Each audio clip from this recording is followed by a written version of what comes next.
Hello, good evening, how are you? It's great to be here.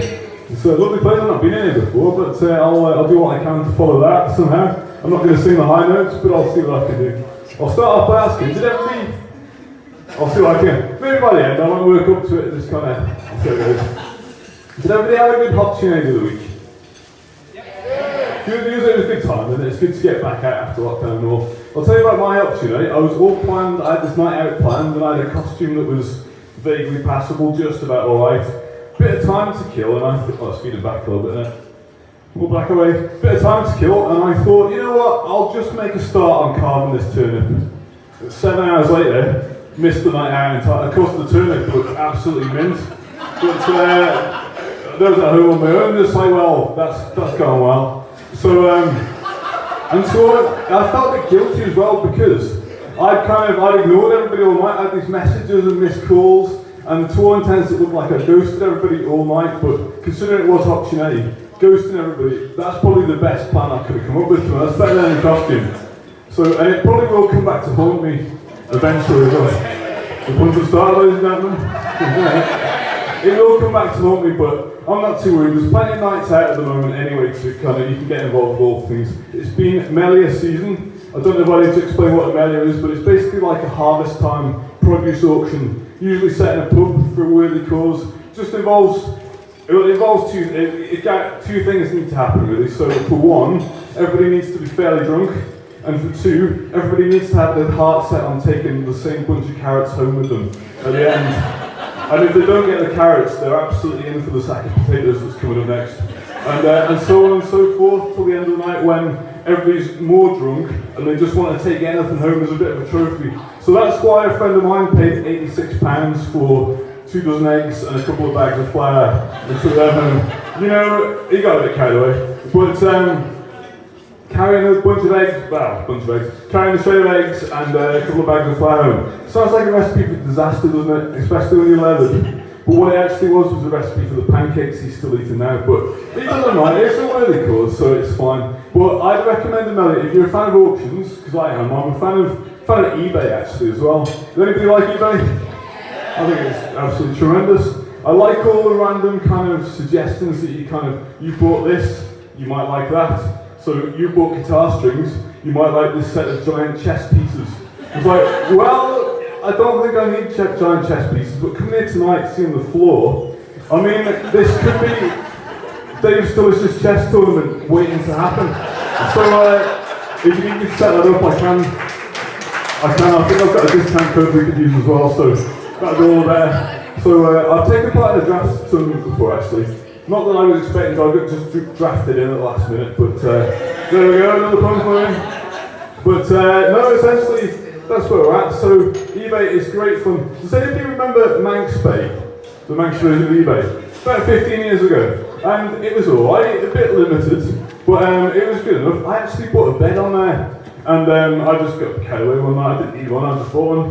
You know, late at night, what can I buy? So I bought one, got an email the next day, this is a true story.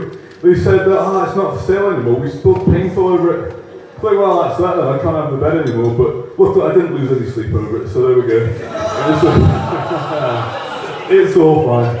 So I tell you what, I was a bit disappointed in the name. The Manx version of eBay was called Manxpay. I think Manx version of eBay should have been called eBay!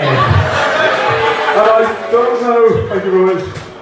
I don't know how you would go about spelling that, but you could more or less guarantee you would get the website domain. Nobody else would have registered that, would they? It takes like half an hour to type it all in, so it's one of them. So yeah, eBay, I'm a fan, basically.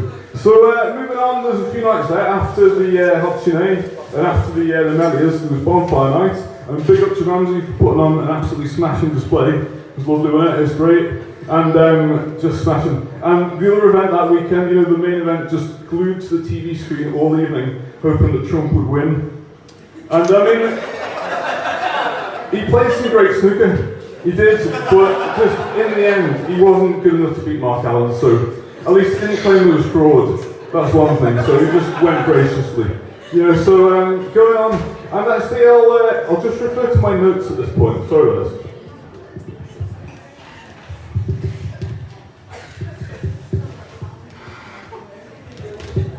Okay, I'll just get these out and I'll leave them on the floor here to remind me what's going on. The one at the bottom, you've got a £5 note, a £20 note, and a £10 note as well. So there we go. So moving on through the ages, through the month. Next main event in November, my birthday. I mean, you don't have to buy me anything if you don't want, but it's on the 23rd. You know, it'd be nice, wouldn't it? And with every year, I could buy you something, I don't mind, I'll share the wealth. I'll bring some cake, we'll have another one of these nights, I'll bring some cake, that'll be great. And so, with each birthday comes a bit of reflection. You know, you kind of sit down and you think, another year older, have I got any ambitions left to fulfill? And there's a couple actually. The first one, I'm going to try and finish this novel I've been writing for ages, which it's quite hot and spicy, this novel actually. It's set in a branch of Nando's, one of the famous chicken restaurants. And it's hot and spicy mainly because I've gone for the highest level sauce. You know, there's a lot of sweat and tears went into writing that. And, thank you very much. And, I appreciate that. No, I do. Any reaction, I'll take it. I will. But, in the chapter when I was drafted in, it was short-staffed, and I had to help chop onions. There was loads of tears in that one because I could barely see what I was doing. So, it's a good story, so I haven't finished writing it, but it's a good story so far. You know when they say there's kind of two sides to every story? The sides I've chosen for this are the sweet potato fries and the mixed leaf salad. So I'll let you know when it's done, I'll let you know when it's finished. The main ambition I want to try and crack is, I've decided this, come January, I'm going to quit my job, become a full-time inventor. You know, I think it's about time. It's just, you know, there's lots of things that could be invented, but you won't know about them until they are invented. And then, as it goes, you kind of think, when they've been invented, you're like, I wonder why this has never been invented before. So I think this is my calling in life. I'm going to do it. So I've got a friend who's also an inventor, and he's doing well with it, because the other week he invented a television. Now, I know what you're thinking. What a genius.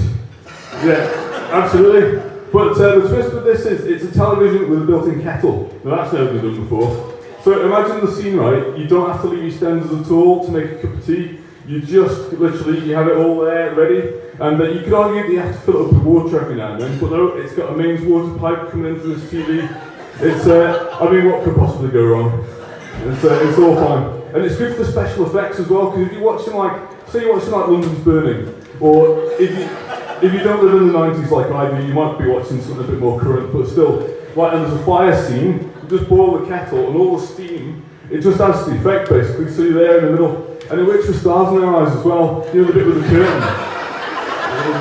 So they say tonight Matthew, I'm going to be, and then boil the kettle, steam everywhere, David Bowie appears, all the better, so, you know, it's one of those, so, fair play to him for coming up with the idea, it's great.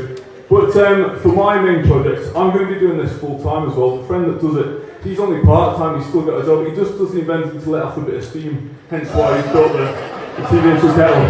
So, my hard-hitting first project, I'm going to invent a Hoover, right? I know that's been done before, I know there's a few around, but the twist with this one, this Hoover runs on helium.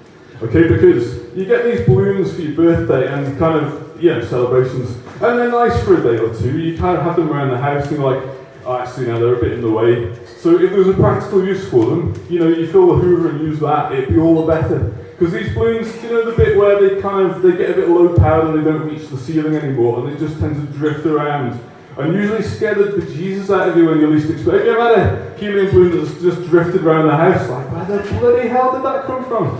So I'm going to avoid that. You just put them in the kettle, in the Hoover. I suppose that's interesting. That'd be some kind of science experiment. I'll keep you posted if I'm still alive. But you can put them in the Hoover, and then that makes it cordless. You know, you can do the whole house. You don't have to plug it in. Don't have that awkward bit where you're halfway up the stairs. And it's like, plug this. You go to the side and try and balance, trip over the flex, and it all goes wrong. None of that. Imagine if you were clearing up after a wedding, for example. Huge marquee, loads to Hoover, the whole thing, no plug sockets anywhere. But there's all these discarded balloons around. So I'll use all those, won't I, for this? So that's what I'm going to do. And you know, it's uncharted territory. Nobody knows how it's going to go. Nobody knew how filling a balloon up with helium was going to go, but you know, look how that took off. And everybody speaks really highly of helium anyway, but they usually when they breathed it all in. And it's nearly finished, don't worry. We can stop this for a few more minutes. But let's see now. Yeah, so that's my calling. I think I'm going to make loads of money. I think I'm going to clean up with it at least, so that'll be fine. But that's January. Before I do, I've got a few other bits on the go. Christmas has happened, and I've agreed to help a friend to sell these aloe vera products. And I don't really know much about aloe vera. I think it might be a bit like Hello Kitty, but for old people. And so I'm going to be busy with that, but I've already chosen my advent calendar for this year, and it's absolutely mint, to be honest. It's an after 8 mints advent calendar. The downside is it doesn't have the first 4 doors, it doesn't have the first 8 doors, you know, because it starts after 8. But I'm looking forward to it anyway. So when that gets underway, we'll be full steam ahead to Christmas. Again, let me know if anybody wants a television with a kettle bit of, because I can sort that for you. But yeah, I've more or less finished my set, I'm going to say. The only thing left to say is that I've been Matt Kelly. You've been an absolutely smashing audience, I've loved this. And I'll wish you a Merry Christmas when the time comes and a very Happy New Year. And I'll leave you a quick Christmas cracker joke to tide you over until it does. And please join in with the punchlines should you like. Here we go. Okay, can't even speak now, I spoiled the whole thing. Start again. At what temperature do darts players cook their Christmas turkey at? Answer, 180! Thank you very much. I've been Matt Kelly.